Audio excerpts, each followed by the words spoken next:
Hello everyone. Hi, this is Ankit Rajput and once again welcome back to you all. We are studying human reproduction और human reproduction में मैंने आपको बताया था कि क्या होता है रिप्रोडक्शन, क्या होता है सेक्सुअल रिप्रोडक्शन, क्या होता है एसेक्सुअल रिप्रोडक्शन। और मैंने पिछले लेक्चर्स में आपको बताया था कि कोई भी अगर हमें रिप्रोडक्शन पढ़ना है, चाहे वो प्लांट का हो चाहे वो एनिमल का हो, टोटल उसमें 3 इवेंट होते हैं। कौन कौन से? Pre fertilization, fertilization and last is post fertilization. तो प्री फर्टिलाइजेशन इवेंट में गैमेटोजेनेसिस और गैमेट ट्रांसफर हम पढ़ते थे। तो गैमेटोजेनेसिस 2 टाइप के हमारे होते हैं, एक स्पर्मेटोजेनेसिस और एक होता है oogenesis। तो मैंने आपको जस्ट पिछले लेक्चर में व्हाट इज स्पर्मेटोजेनेसिस समझा दिया था और उसके 4 पॉइंट्स मैंने आपको सिखाए थे। अब मैं आज आपको सिखाऊंगा what is oogenesis, that is formation of ओवा। क्लियर? तो आइए हम स्टार्ट करते हैं। पहले व्हाट इज स्पर्मेटोजेनेसिस, फिर हम आते हैं oogenesis। अगर आप स्पर्मेटोजेनेसिस को oogenesis से रिलेट कर पाए तो बहुत अच्छा है, ये आप समझ गए और आप बहुत इजीली ये oogenesis भी समझ जाओगे। तो आइए पहले स्पर्मेटोजेनेसिस पढ़ते हैं, फिर उसको हम देखते हैं what is similarities between spermatogenesis and oogenesis। तो देखो यहाँ पे मैंने आपको बताया था, जब मैंने आपको स्पर्मेटोजेनेसिस पढ़ाई थी तो मैंने आपको बताया था जेनेसिस मतलब होता है फॉर्मेशन और जो आगे लिखा है उसी का फॉर्मेशन। तो यहाँ पढ़ो spermatogenesis that is formation of sperm. अगर यहाँ लिखा होता oogenesis, जेनेसिस मतलब फॉर्मेशन और ओ मींस दैट इज ओवा, तो formation of ova is known as oogenesis। फिर मैंने आपको बताया था कि स्पर्मेटोजेनेसिस हो चाहे वो oogenesis हो, आपको 4 पॉइंट्सों में पढ़ना है। वो पॉइंट्स कौन से हैं? पहला है आपका PGMT। पी से क्या होता है? स्टेज ऑफ प्लोरीफ्रेशन, यानी इसमें क्या होता है? माइटोसिस होती है, यानी ये क्या है? एक टाइप का सेल डिवीजन। आप पढ़ोगे सेल साइकिल और सेल डिवीजन में what is mitosis, what is meiosis. तो पहला है P that is stage of proliferation, उसमें क्या होगी आपकी? माइटोसिस। फिर दूसरा आएगा आपका जी फॉर क्या होता है? ग्रोथ। और ग्रोथ में क्या होगी? माइटोसिस के साथ साथ कुछ सेल्स में क्या होने लगेगा? डिफरेंशिएशन। उसको हम क्या बोलते हैं? Mitotic differentiation. फिर एम से होता है मैचुरेशन और मैचुरेशन आपका होता है बाय मियोसिस। मियोसिस हमारी 2 टाइप की, मियोसिस फर्स्ट, मियोसिस सेकंड। इसी के अपने स्टेप होते हैं prophase first, metaphase first, anaphase first and telophase first. Likewise prophase second, metaphase second, anaphase second and last is telophase second. तो मियोसिस फर्स्ट और meiosis second collectively is called as meiosis.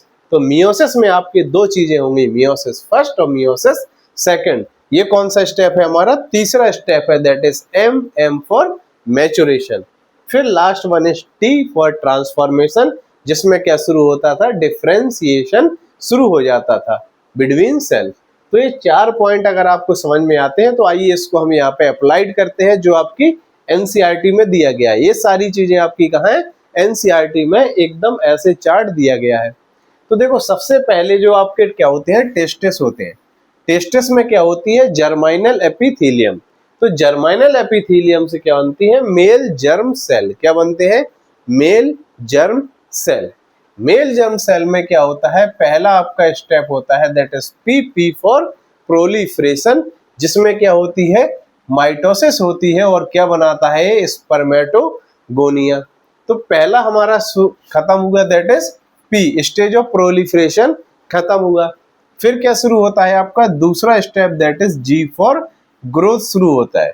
और growth में क्या होता है? Mitosis differentiation.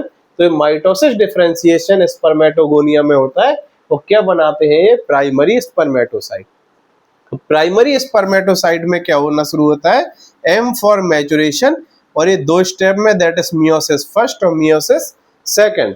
तो primary spermatocyte से meiosis first जब होती है तो बनती है सेकेंडरी स्पर्मेटोसाइट, और सेकेंडरी स्पर्मेटोसाइट में जब मियोसिस सेकंड होती है तो बनाता है स्पर्मेटिड। स्पर्मेटिड में क्या चालू होता है आपका? टी फॉर ट्रांसफॉर्मेशन, जिसमें शुरू होता है डिफरेंशिएशन और अंततः क्या बनता है? स्पर्मेटोजोआ या फिर स्पर्म। अब आपके मन में सवाल होगा कि सर ये जो बनते हैं ये कब बनना स्टार्ट हो जाते हैं? तो ये देखो ये कब बनना शुरू होते हैं। ये आपके स्टार्ट होते हैं एट प्यूबर्टी। कब शुरू होते हैं? एट प्यूबर्टी यानी किशोरा अवस्था। जब कोई लड़का 12 से 13 साल की एज अटेन कर लेता है तो उस अवस्था को हम क्या बोलते हैं? Puberty age. और प्यूबर्टी एज में क्या शुरू हो जाता है उसके अंदर? Spermatogenesis. That means he is able to form sperm. Formation of sperm is known as spermatogenesis. अब प्यूबर्टी एज में अचानक से ऐसा क्या होता है कि स्पर्मेटोजेनेसिस शुरू हो जाती है? तो होता क्या है कि जो हमारा हाइपोथैलेमस है,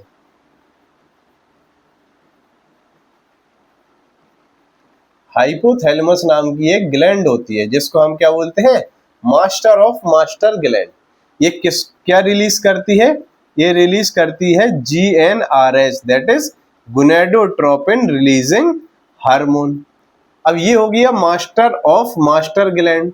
तो मास्टर ग्लैंड हमारी होती है पिट्यूटरी ग्लैंड। कौन सी? Pituitary gland. इसको हम क्या बोलते हैं? MG for master gland. Clear? तो ये हो गई मास्टर ऑफ मास्टर ग्लैंड, ये हो गई मास्टर ग्लैंड। तो हाइपोथैलेमस सीक्रेट कराता है आपका GnRH, that is gonadotropin releasing hormone. नाम खुद कह रहा है कि ये क्या करेगा? गोनेट्स में जाके एक्ट करेगा, उससे रिलीज करवाएगा हार्मोन। तो कहाँ जाके एक्ट करता है? ये एक्ट करता है आपकी पिट्यूटरी ग्लैंड पे। अब पिट्यूटरी ग्लैंड आपकी कितनी होती है? पिट्यूटरी ग्लैंड आपने पढ़ा होगा ये। तो ये हो गई आपकी क्या? Middle pituitary. ये हो गई आपकी एंटीरियर पिट्यूटरी। ये हो गई आपकी पोस्टीरियर पिट्यूटरी। ये जब आपका chemical coordination and integration chapter 11th class में लास्ट चैप्टर है, वहां पे ये चीजें सिखाई जाती हैं। तो जब ये GnRH पिट्यूटरी ग्लैंड पे एक्ट करता है, और पिट्यूटरी ग्लैंड में भी कौन सी पार्ट पे? एंटीरियर पिट्यूटरी ग्लैंड पे एक्ट करता है। तो एंटीरियर पिट्यूटरी आपकी दो हार्मोन निकालती है। एक निकालती है FSH हार्मोन और एक निकालती है LH हार्मोन। वैसे टोटल 6 हार्मोन निकालती है। हमारे काम के यहाँ कौन है? 2, FSH और LH। FSH का फुल फॉर्म क्या है? चिल्ला चिल्ला के कह रहा है, मैं क्या करता हूँ? फॉलिकल को स्टिमुलेट कराता हूँ, that is follicular stimulating hormone. LH का नाम क्या है? LH luteinizing hormone. तो इन दोनों हार्मोन की मदद से क्या आपका शुरू होता है? Spermatogenesis, that means formation of sperm. और ये आपके कैसे? मेल जर्म सेल से एक स्पर्म का फॉर्मेशन हो जाता है। ये किसमें होते हैं? ये होता है आपके मेल में। तो ये स्पर्मेटोजेनेसिस में प्रीवियस लेक्चर में आपको समझा चुका हूं। सिर्फ यहां समझाने का मेरा मतलब था ये आपके 4 step P, G, M and T। चलो एक बार मेरे साथ फिर से रिपीट करो। P से क्या है? Proliferation, that is stage of proliferation. उसमें क्या होगी आपकी? माइटोसिस होगी।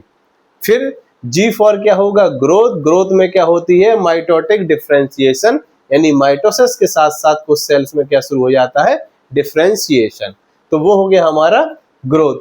फिर है M से क्या है? मैच्योरेशन। और ये कैसे होता है? बाय ये प्रोसेस दैट इज मियोसिस, और मियोसिस फर्स्ट और meiosis second. T for transformation, उसमें क्या होता है? डिफरेंशिएशन शुरू हो जाता है और एक मेल जर्म सेल से स्पर्म यानी स्पर्मेटोजोआ का फॉर्मेशन हो जाता है। इस प्रोसेस को हम बोलते हैं spermatogenesis, that is formation of sperm. तो ये 4 पॉइंट आपको आई होप अब समझ में आ गए होंगे। अब वो कैसे यहाँ पे अप्लाइड होंगे उसको हम देखते हैं। तो याद करो कि जो हमारी स्पर्मेटोजेनेसिस है ये कब शुरू होती थी? ये शुरू होती थी प्यूबर्टी एज में। क्लियर? वैसे ही लेकिन oogenesis आपकी कहाँ शुरू होती है? Start at embryonic condition. कब शुरू होती है? Start at embryonic condition, gate completed at puberty. यानी जब बच्ची माँ के पेट के अंदर होती है, जब कोई फीमेल लड़की जब अपनी माँ के पेट के अंदर यानी एम्ब्रियोनिक डेवलपमेंट चल रहा होता है, उस टाइम पे क्या शुरू हो जाती है? oogenesis। कंप्लीट कब होती है? At puberty. जब वो 12 से 13 साल की एज अटेंड कर लेती है, प्यूबर्टी एज अटेंड कर लेती है, तब आपकी oogenesis क्या होती है? कंप्लीट होती है। तो आपको नहीं लगता कि ये बहुत लंबा प्रोसेस है? स्टार्ट कब हो गया? एट एम्ब्रियोनिक कंडीशन, जब वो अपने माँ के पेट के अंदर थी उसकी ओवरी में स्टार्ट हो गया oogenesis। कब कंप्लीट होता है? At puberty. लेकिन स्पर्मेटोजेनेसिस कब स्टार्ट होता है? At puberty. क्लियर है? तो ये देखो oogenesis में क्या होगी, वहां पे थी मेल जर्म सेल, यहाँ पे क्या है? फीमेल जर्म सेल या फिर जर्माइनल इपिथेलियम। कहाँ पे होगी ये आपकी ओवरी है, तो ये ओवरी में क्या है? ये हो गई आपकी जर्माइनल एपिथेलियम। एक फीमेल में कितनी ओवरी होती हैं? सर 2 ओवरी होती हैं। ये मैं आपको सब समझा चुका हूँ। क्लियर? तो फीमेल जर्म सेल, जर्माइनल एपिथेलियम। अब इसमें क्या चलेगा हमारा? पहला step, that is P for proliferation. उसमें क्या होती थी? उसमें होती थी सर माइटोसिस। क्लियर? तो जब हमारी फीमेल जर्म सेल में होगी माइटोसिस, तो ये क्या बनाएगा? ऊगोनिया। और कितनी ऊगोनिया? 2 मिलियन पर ओवरी, या फिर आपकी एनसीईआरटी में लिखा है कपल मिलियन पर ओवरी, यानी कितनी? 2 मिलियन एक ओवरी में। तो दोनों ओवरी में कितने ऊगोनिया बनेंगे आपके? 4 मिलियन। क्लियर है? तो जब ऊगोनिया से क्या होता है, दूसरा स्टेप चलता है पी के बाद जी फॉर क्या था यहाँ पे? ग्रोथ। और ग्रोथ में क्या होती थी आपकी? Mitosis differentiation. क्या होती थी? Mitosis differentiation. जब होती थी माइटोसिस के साथ साथ डिफरेंशिएशन, तो आपका क्या बनता था? Primary oocyte। सिंपल है, फीमेल जर्म सेल से हुई क्या? माइटोसिस, बनाया ऊगोनिया। ऊगोनिया कितनी बनी? 2 मिलियन पर ओवरी। हर ऊगोनिया में क्या हुई? Mitosis differentiation. क्या बनाया? Primary oocyte। अब प्राइमरी oocyte के बाद क्या हुआ? ये सारी चीजें जो ये चल रही हैं, ये कब चल रही हैं?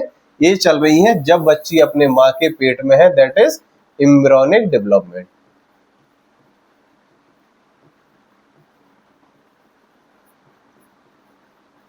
अब सोचो, अभी उस बच्ची का क्या है? जन्म भी नहीं हुआ है, लेकिन उसकी ओवरी में ये सारी प्रोसेस चल रही हैं। अभी वो अपने मदर के फीटस में क्या है? डेवलप्ड हो रही है। लेकिन उसकी ओवरी जब डेवलप्ड हुई, तो उसमें ये सारी प्रोसेस फीमेल जर्म सेल से क्या बन गई?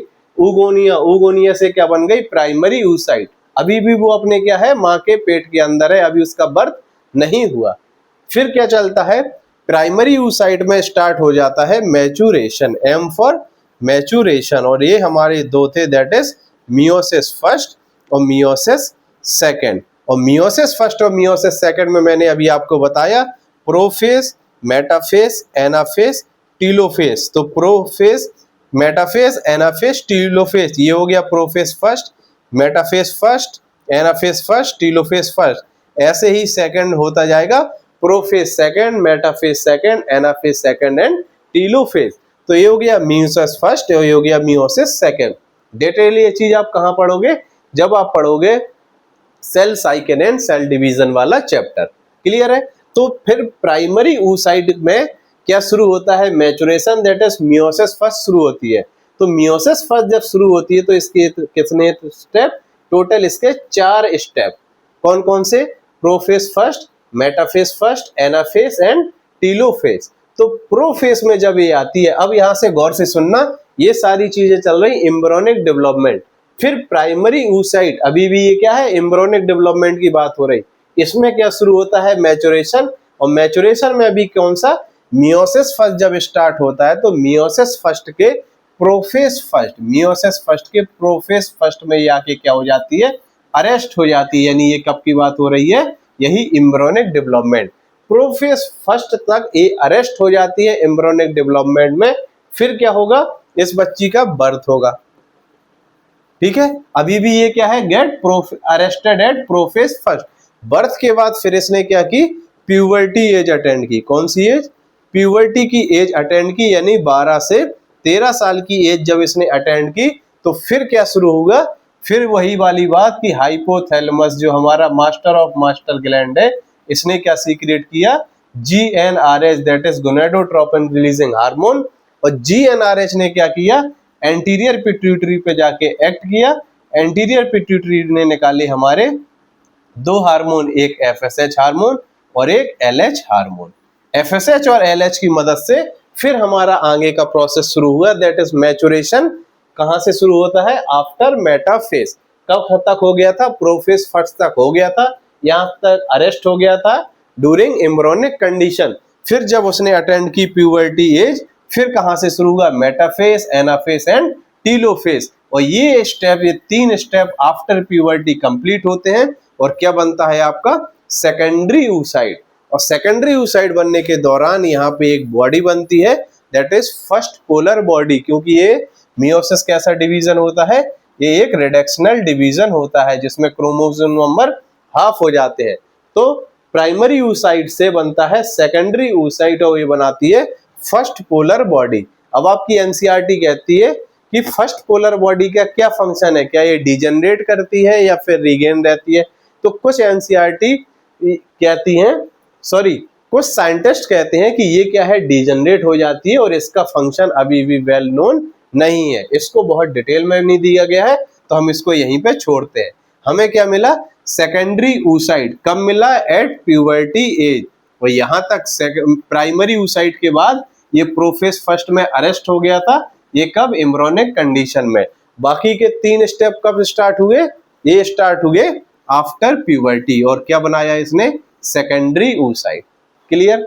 देखो सिंपल है, फीमेल जर्म सेल में हुई माइटोसिस बनाया ऊगोनिया, ऊगोनिया में हुई माइटोसिस डिफरेंशिएशन बनाया प्राइमरी oocyte, प्राइमरी oocyte में शुरू हो गया क्या? मैचुरेशन। और प्रोफेज फर्स्ट में जाके अरेस्ट हो गया। ये हो गई एम्ब्रियोनिक डेवलपमेंट की बात।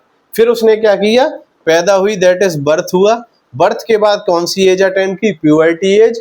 क्या हार्मोन निकले हमारे? एफएसएच और एलएच। कैसे निकले? हाइपोथैलेमस ने निकाला जीएनआरएच, उसने एक्ट किया pituitary gland, that is anterior pituitary, और 2 हार्मोन निकले।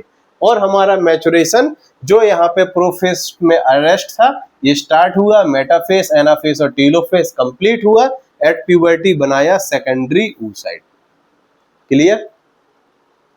अब सेकेंडरी oocyte में क्या शुरू हुई? ये शुरू हुई हमारी मियोसिस सेकेंड। कौन सी?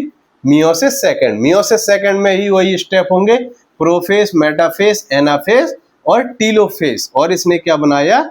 इसने बनाया ooted। क्या बनाया? ooted। सेकेंडरी oocyte से क्या बनाया? ooted। और क्या बनी? सेकेंड पोलर बॉडी बनी। अब ooted में क्या होगा? Maturation complete. देखो मियोसिस फर्स्ट भी कंप्लीट, मियोसिस सेकेंड भी कंप्लीट। फिर क्या शुरू होता है हमारा? T, that is transformation. और ooted में क्या शुरू होगा? Transformation, that is differentiation of cell. और डिफरेंशिएशन ऑफ सेल में क्या बनाया इसने? ओवम। तो ooted ट्रांसफॉर्म इनटू ओवम। ये क्या है? Female gamete.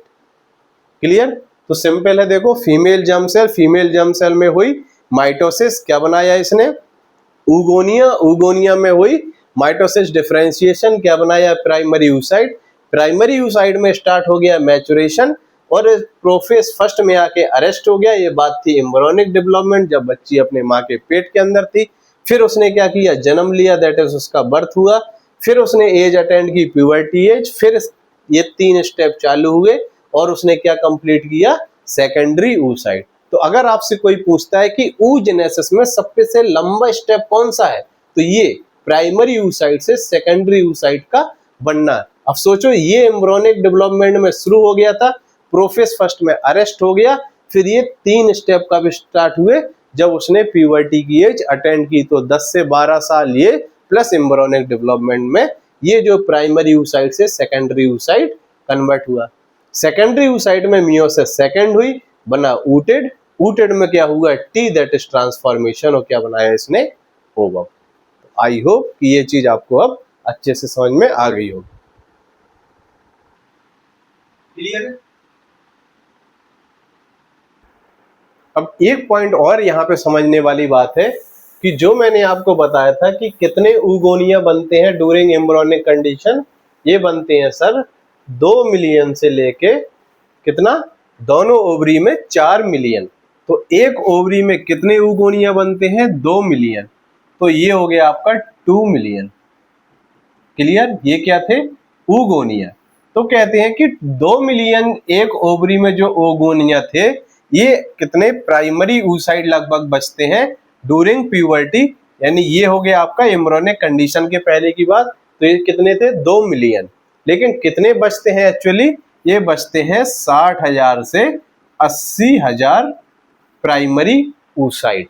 प्राइमरी oocyte वो भी कौन से, जो जिसको कंप्लीट करना है मेटाफेस, एनाफेस और टीलोफेस। तो कहने का मतलब जो ओगोनिया 2 मिलियन थे वो अंततः प्यूबर्टी एज तक कितने बचते हैं, 60,000 से 80,000।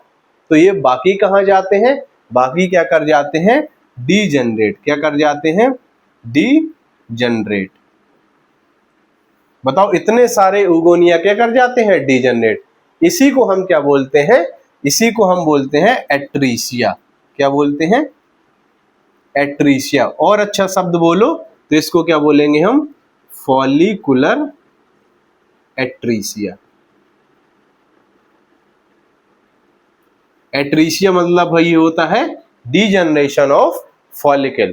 तो इसी को हम क्या बोलेंगे, फॉलिकुलर एट्रीसिया। तो जो 2 मिलियन हमारे ओगोनिया थे वो प्यूबर्टी एज तक आते आते कितने बचे, 60,000 से 80,000। ये भी आपकी एनसीईआरटी में दिया गया है। अब हम देखते हैं कि कैसे ओवरी के अंदर फॉलिकल का डेवलपमेंट होता है। ये हो गए आपके फॉलिकल। ये क्या है, oocyte, primary oocyte, primary oocyte, secondary oocyte, secondary oocyte। तो जो oocyte यहाँ पे बन रहे हुए हैं, ये जो देखो प्राइमरी oocyte, सेकेंडरी oocyte, ये ऐसे नहीं बनते, इनके बाहर भी क्या है, फॉलिकल के अंदर डेवलप्ड होते हैं। किसके अंदर, फॉलिकल के अंदर डेवलप्ड होते हैं। तो बताओ फॉलिकल कब बन गए थे, ये हमारे एम्ब्रियोनिक कंडीशन में बन गए थे। तो female germ cell, germinal epithelium, mitosis हुई, बने ओगोनिया, बना प्राइमरी oocyte। और प्राइमरी oocyte के बाहर क्या बना पड़ा है, फॉलिकल बना हुआ है। और ये फॉलिकल पड़े हैं बच्ची के ओवरी के अंदर। अभी उसका बर्थ भी नहीं हुआ, फिर उसका क्या हुआ, बर्थ हुआ। बर्थ होने के बाद क्या आई, प्यूबर्टी एज। प्यूबर्टी एज आने के बाद एफएसएच और एलएच उसकी बॉडी में अचानक से बढ़े एट प्यूबर्टी एज। कैसे बढ़े, by the action of anterior pituitary. उसको किसने ट्रिगर किया, GnRH, that is gonadotropin releasing hormone. और उसको किसने रिलीज करवाया, हाइपोथैलेमस। कब, एट प्यूबर्टी एज। तो जब प्यूबर्टी एज आई तो ये जो फॉलिकल पड़े हुए थे, दैट इज, ये देखो ये है आपका प्राइमरी oocyte। और बाहर क्या है, इसके बाहर granulosa cell, that is primary follicle. ये फॉलिकल पड़े हुए हैं कब से, जब बच्ची एम्ब्रियोनिक कंडीशन में थी, फिर उसने बर्थ किया, फिर बर्थ के बाद 10 से 12 साल की एज अटेंड की, और अब प्यूबर्टी एज आई, तब तक ये फॉलिकल एकदम ऐसे पड़े हुए हैं। कितने हैं ये, 60,000 से 80,000 फॉलिकल पर ओवरी ऐसे पड़े हुए हैं। फिर जब एलएच और एफएसएच हार्मोन निकला, तो एफएसएच का नाम ही क्या था, मैंने आपको बताया था, एफएसएच, फॉलिकुलर स्टिमुलेटिंग हार्मोन। मेरा ही काम क्या है, मैं फॉलिकल को स्टिमुलेट करता हूं। तो जब इस पे किसका एक्शन हुआ, जब इस पे एक्शन हुआ एफएसएच हार्मोन का, तो ये देखो एफएसएच कहां से आया भाई, एंटीरियर पिट्यूटरी से आया। क्लियर, ये हो गया आपका एलएच हार्मोन। तो एफएसएच हार्मोन ने इस पे एक्ट किया, तो ये क्या है, प्राइमरी फॉलिकल। प्राइमरी फॉलिकल के अंदर ये क्या है, ये है प्राइमरी oocyte। और इसके बाहर ये कौन सी सेल है, ये है सर ग्रेनुलोसा सेल। कहां से निकली, ये बनी है आपकी जो ओवरी के पास क्या थी, जर्मिनल एपिथेलियम, इसी से क्या बनी है, ये ग्रेनुलोसा सेल। इसी को और हम क्या बोलते हैं, इसी को हम बोलते हैं फॉलिकुलर सेल। और ग्रेनुलर सेल और फॉलिकुलर सेल कैसी सेल है, फ्लैट सेल यानी चपटी सेल है। क्लियर है। तो एफएसएच ने जब एक्ट किया तो प्राइमरी oocyte ऐसे पड़ा हुआ था, अब ये एक्टिव हुआ ताकि किसमें कन्वर्ट हो सके, secondary follicle, tertiary follicle and Graafian follicle. ठीक है। और क्या यहीं से शुरू हो जाएगी मेंस्ट्रुअल साइकिल। क्लियर। तो देखो प्राइमरी फॉलिकल को जब हमने देखा तो इसके अंदर ये कौन सी सेल पड़ी है, प्राइमरी oocyte की ये सेल पड़ी हुई है। इसके बाहर क्या है, फ्लैट सेल जिसको हम बोलते हैं ग्रेनुलर सेल या फिर आप बोलो फॉलिकुलर सेल। क्लियर। तो फिर जब प्राइमरी इसको हम कलेक्टिवली क्या बोलेंगे, प्राइमरी फॉलिकल। प्राइमरी फॉलिकल में फिर से एफएसएच ने एक्ट किया और इसने क्या बनाया, सेकेंडरी फॉलिकल। अब प्राइमरी और सेकेंडरी फॉलिकल में अंतर देखना, ये हो गया प्राइमरी oocyte, तो ये क्या हो गया सेकेंडरी oocyte? नहीं, यही गलती बहुत ज्यादा होती है कि हम प्राइमरी फॉलिकल के अंदर सोचते हैं प्राइमरी oocyte है, सेकेंडरी फॉलिकल के अंदर सेकेंडरी oocyte। नहीं, ये अभी भी क्या है प्राइमरी oocyte। क्लियर? तो ये हो गया प्राइमरी oocyte। अंतर क्या हुआ, ये जो आपकी ग्रेनुलोसा सेल थी और ये फॉलिकुलर सेल थी, ये क्या हो गई क्यूबाइडल। इसमें क्या हो गई, ये हो गई क्यूबाइडल। तो देखो ये क्यूब जैसी सेल हो गई, तो ये हो गई क्यूबाइडल और क्या हो गई मल्टी लेयर्ड। तो देखो बहुत सारी सेल हो गई, तो cuboidal and multi layered cell हो गई। और ये इसके बाहर कोई पहले थीका नहीं थी, और इसके बाहर एक थीका मेम्ब्रेन डेवलप्ड हो गई, जिसको हमने क्या बोला थीका फॉलिकुलाई। क्या बोला थीका फॉलिकुलाई। तो प्राइमरी फॉलिकल और सेकेंडरी फॉलिकल में अंतर क्या है, ये हो गया प्राइमरी oocyte, ये है सर प्राइमरी oocyte। इसके बाहर थी ग्रेनुलोसा सेल या फिर फॉलिकुलर सेल, इन्हीं में क्या होगा, इन्हीं में ये कन्वर्ट हो गई into cuboidal epithelium, sorry cuboidal cell, और कैसी हो गई ये मल्टी लेयर्ड। यानी इसी ग्रेनुलोसा सेल में क्या हो गया डिफरेंशिएशन शुरू हो गया। तो इसी में डिफरेंशिएट हुई और it become cuboidal and multi layered. और इसके बाहर कौन सी एक लेयर डेवलप्ड हो गई, थीका फॉलिकुलाई लेयर डेवलप्ड हो गई। अब क्या हुआ, सेकेंडरी फॉलिकल में एक्ट किया फिर से FSH, that is follicular stimulating hormone. FSH ने सेकेंडरी फॉलिकल में एक्ट किया, क्या बनाया टर्सरी फॉलिकल। तो टर्सरी फॉलिकल जब बना तो हुआ क्या कि ये जो हमारा था थीका फॉलिकुलाई, कौन सा, ये जो थीका फॉलिकुलाई है, इसमें क्या शुरू हो गया डिफरेंशिएशन, गेट डिफरेंशिएटेड।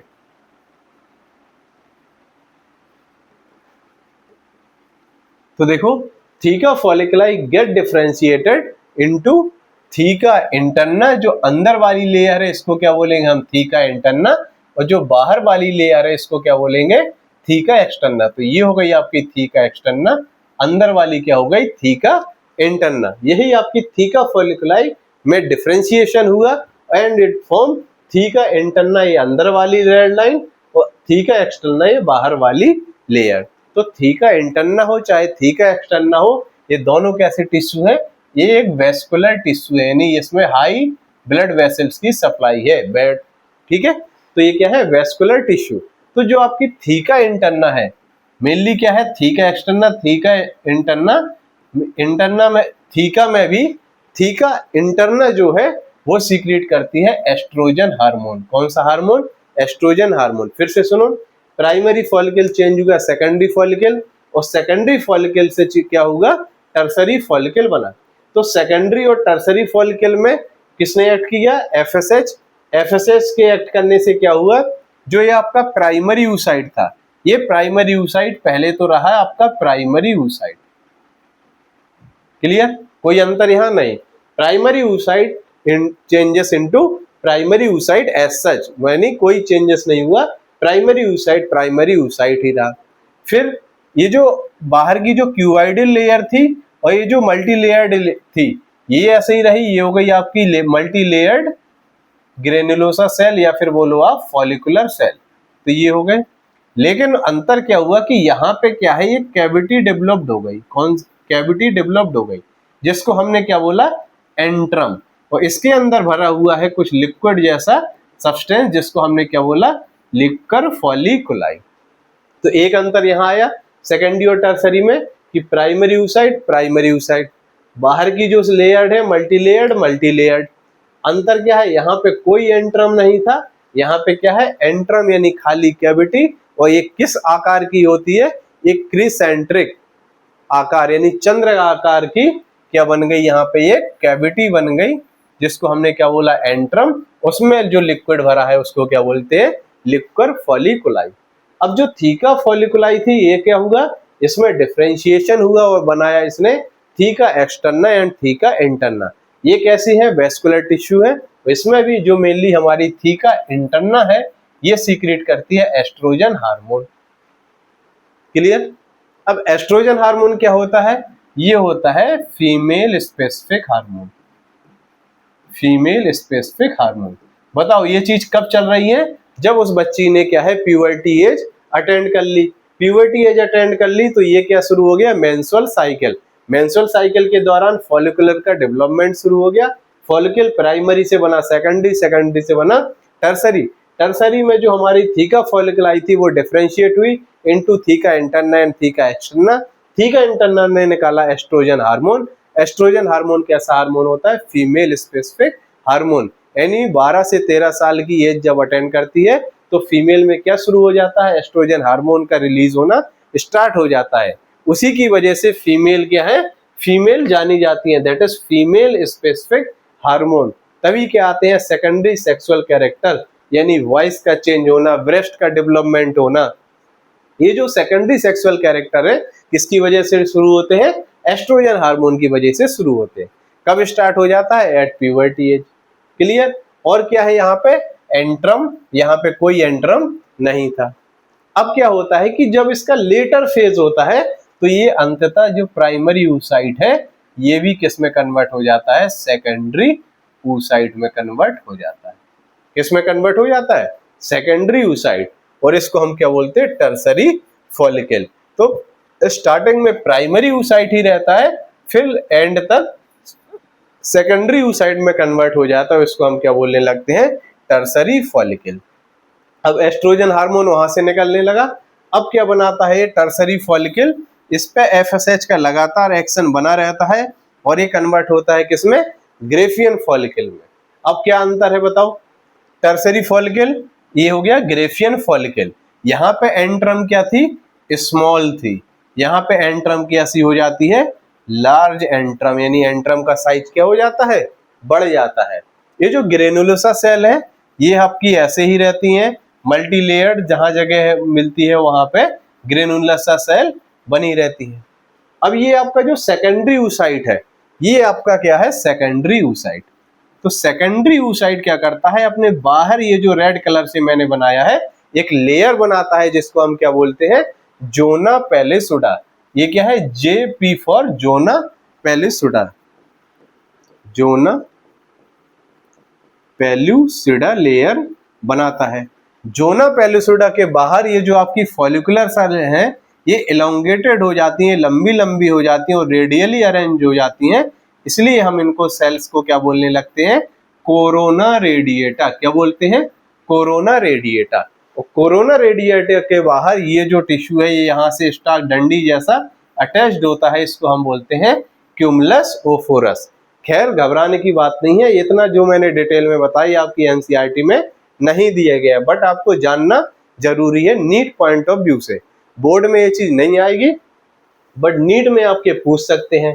अब क्यों पूछ सकते हैं सर, मैंने इतना ज्यादा क्यों बताया, क्योंकि जब आप एनसीईआरटी में डायग्राम देखोगे जो आपकी ऐसे ओवरी बनी हुई है उसमें ये सारे जो आपका है primary follicle, secondary follicle, tertiary follicle, Graafian follicle, और ग्रेफियन फॉलिकल कैसे सेकेंडरी oocyte और कॉर्पस ल्यूटियम में कन्वर्ट होता है ये आपका डायग्राम में समझाया गया है, लेकिन ये शब्द नहीं दिए गए हैं, तो आपको ये चीज जानना जरूरी है। तो देखो प्राइमरी फॉलिकल से बना सेकेंडरी फॉलिकल, सेकेंडरी से बना आपका टर्सरी फॉलिकल, टर्सरी फॉलिकल से क्या बना, ग्रेफियन फॉलिकल। अंतर क्या है, यहाँ पे एंट्रम स्मॉल होती है, यहाँ पे लार्ज होती है। ये क्या करती है, सेकेंडरी oocyte अपने बाहर एक लेयर बनाती है जिसको हम क्या बोलते हैं, जोना पेलिसुडा। उसके बाहर सेल कुछ एलोंगेट हो जाती हैं उस और रेडियली अरेंज होती है, उसको हम क्या बोलते हैं, कोरोना रेडिएटा।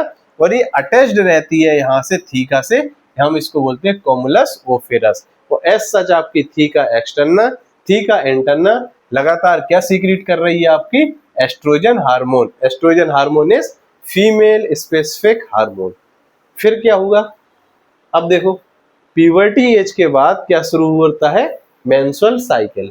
तो जब मेंस्ट्रुअल साइकिल का कौन सा दिन आता है, 14 डे, कौन सा, 14वां दिन आता है, यानी 14 डेज ऑफ मेंस्ट्रुअल साइकिल। तो क्या होता है, ग्रेफियन फॉलिकल में अचानक से क्या होता है, LH का सिक्रेशन बढ़ जाता है। इसी को हम क्या बोलते हैं, LH सर्ज। क्या बोलते हैं, LH सर्ज, यानी ल्यूटिनाइजिंग हार्मोन अचानक से क्या है, बहुत ज्यादा बढ़ जाता है। इसके बढ़ने से क्या होता है, ग्रेफियन फॉलिकल आपका क्या होता है, ओवरी आपकी रप्चर होती है। ये जो मैंने आपकी ओवरी बनाई थी ओवरी रप्चर होती है, फिर आपका ये ग्रेफियन फॉलिकल भी क्या करता है, रप्चर कर जाता है। और रप्चर होने के बाद दो चीजें इसमें निकल के आती हैं। कौन कौन सी? ये जो दो चीजें निकल के आती हैं, एक तो आता है आपका, ये हो गया आपका सेकेंडरी oocyte। सेकेंडरी oocyte के बाहर ये कौन सी लेयर है, ये हो गई जोना पैलिसोडा। उसके बाहर कौन सी लेयर है, कोरोना रेडिएटा। और ये इसी स्टार्च से ऐसे ब्रेक करता है और ये बाहर आता है। तो इवन जो सेकेंडरी oocyte और इसके बीच की स्पेस है, जो खाली स्पेस है, इसको हम क्या बोलते हैं, पेरीविटलाइन स्पेस। खैर इतना आप याद रखो, ये हो गया सेकेंडरी oocyte, जोना पैलिसोडा, कोरोना रेडिएटा, ये निकल के एक बाहर आता है in form of female egg. अभी भी ये क्या है, सेकेंडरी oocyte। और क्या होता है, जो बचा कुचा जो ग्रेफियन फॉलिकल होता है, इसको हम क्या बोलते हैं, कॉर्पस ल्यूटियम। क्या बोलते हैं, कॉर्पस ल्यूटियम। और कॉर्पस ल्यूटियम क्या सीक्रेट कराता है, ये आपका सीक्रेट कराता है प्रोजेस्टेरोन हार्मोन, PROGESTERONE। अब ये कब तक कॉर्पस ल्यूटियम बना रहता है, अगर प्रेगनेंसी स्टेबलाइज्ड हो गई तो ये आपका कब तक बना रहेगा, 3 मंथ तक कॉर्पस ल्यूटियम बना रहेगा, लगातार प्रोजेस्टेरोन हार्मोन निकालता रहेगा। अगर प्रेगनेंसी स्टेबलाइज्ड नहीं हुई तो कॉर्पस ल्यूटियम 2 से 4 दिन में क्या हो जाता है, डीजनरेट होता है। फिर से नई मेंस्ट्रुअल साइकिल शुरू होगी, फिर प्राइमरी फॉलिकल से बनेगा सेकेंडरी, सेकेंडरी से टर्सरी, टर्सरी से ग्रेफियन फॉलिकल। जैसे ही 14वें दिन आएगा ओव्यूलेशन होगा, बनेगा आपका secondary oocyte and corpus luteum. फिर से मेंस्ट्रुअल साइकिल चलेगी, इसी को क्या बोलते हैं हम, मेंस्ट्रुअल पीरियड। कितना होता है, 1 से लेके 28 से 29 दिन का होता है। तो कैसे ये प्राइमरी से सेकेंडरी फॉलिकल बना, सेकेंडरी से टर्सरी फॉलिकल बना, ये चीजें मैंने आपको समझा दी। कोरोना रेडिएटा कैसी है, एलोंगेटेड सेल है, लंबी लंबी रेडियली अरेंज्ड हो जाती हैं। ये जो आपकी जोना पैलिसोडा है, ये बनी होती है ग्लाइकोप्रोटीन की बनी होती है। वो जो एंट्रम होती है वो कैसी होती है, क्रीसेंट शेप यानी चंद्रकार की होती है, अर्धचंद्रा कह सकते हो। क्लियर? तो आई होप कि ये चीजें जो आपको समझना था, जो oogenesis से रिलेटेड थी, ये मैंने आपको विधिवत समझा दी है और आपको समझ में भी आई होप कि आया होगा। तो अगर आपको मेंस्ट्रुअल साइकिल अच्छे से समझना है तो ये जो आपका oogenesis, कब फीमेल जर्म सेल से oogonia बना, कब oogonia से प्राइमरी oocyte बना, कब प्राइमरी oocyte से सेकेंडरी oocyte बना, सेकेंडरी oocyte से ooted बना, ooted से कैसे ओवम बना, ये सारी चीजें अगर आपको आती हैं तो आपको मेंस्ट्रुअल साइकिल बहुत इजी लगेगी। अगर ये चीजें नहीं आती हैं तो मेंस्ट्रुअल साइकिल में सिर्फ आपको रटना होगा, आप समझ नहीं पाओगे मेंस्ट्रुअल साइकिल। क्लियर? तो आई होप कि ये लेक्चर आपने एंजॉय किया होगा और फिर अब हम नेक्स्ट में देखेंगे मेंस्ट्रुअल साइकिल। तब तक के लिए bye bye, take care, have a nice day, thank you.